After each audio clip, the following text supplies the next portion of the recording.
মার্কিন প্রেসিডেন্টের কথা যেন ক্ষণে ক্ষণেই বদলে যাচ্ছে। হঠাৎ করেই বৃহস্পতিবার রাতের মধ্যে ইরানে কঠোর হামলার ঘোষণা দেওয়ার কয়েক ঘন্টা পরেই আবার উল্টো কথা বলেন ট্রাম্প। এবার বললেন যে কঠোর হামলা স্থগিত রাখা হবে। মধ্যপ্রাচ্যে যুদ্ধ পরিস্থিতি আবারও নাটকীয় মোড় নিয়েছে।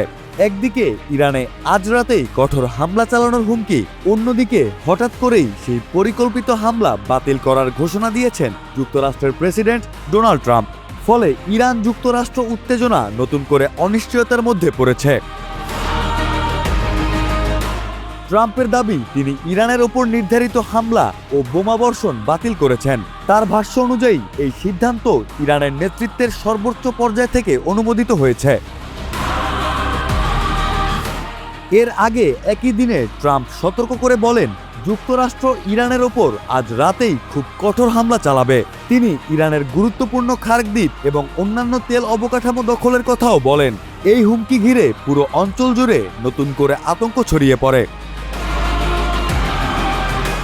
খার্ক দ্বীপ ইরানের তেল রপ্তানির অন্যতম প্রধান কেন্দ্র, যেখানে দেশটির প্রায় 90% অপরিশোধিত তেল আন্তর্জাতিক বাজারে পাঠানো হয়। ফলে এই দ্বীপকে ঘিরে নিয়ন্ত্রণের হুমকি ইরানের অর্থনীতির জন্য অত্যন্ত সংবেদনশীল বিষয়।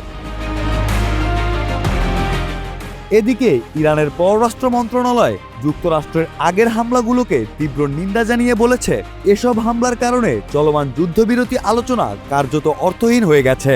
তাদের মতে পরিস্থিতি এখন আরও সংঘাতমুখী হয়ে উঠেছে।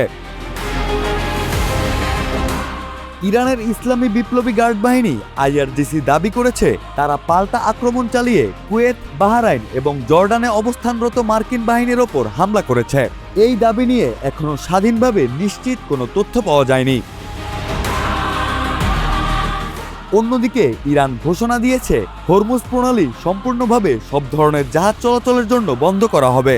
বিশ্ব বাণিজ্যের জন্য গুরুত্বপূর্ণ এই জলপথ বন্ধ হয়ে গেলে আন্তর্জাতিক জ্বালানি বাজারে বড় ধরনের অস্থিরতা তৈরি হতে পারে বলে আশঙ্কা করা হচ্ছে।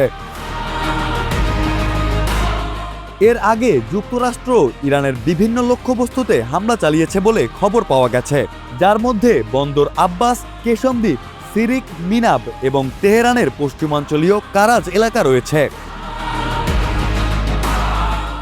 বিশ্লেষকদের মতে একদিকে সামরিক চাপ, অন্যদিকে আলোচনার ইঙ্গিত। এই দুই বিপরীত অবস্থানই পরিস্থিতিকে আরো জটিল করে তুলছে। হামলা ঘোষণার পর আবার তা বাতিলের ঘোষণা মধ্যপ্রাচ্যের এই সংঘাতকে আরো অনিশ্চিত ও অস্থিতিশীল করে তুলেছে।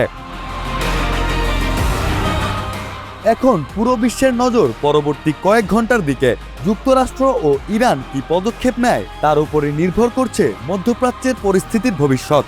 সংঘাত কি নতুন যুদ্ধের রূপ নেবে, নাকি আবার কূটনৈতিক আলোচনার পথে ফিরে আসবে? এটাই এখন সবচেয়ে বড় প্রশ্ন।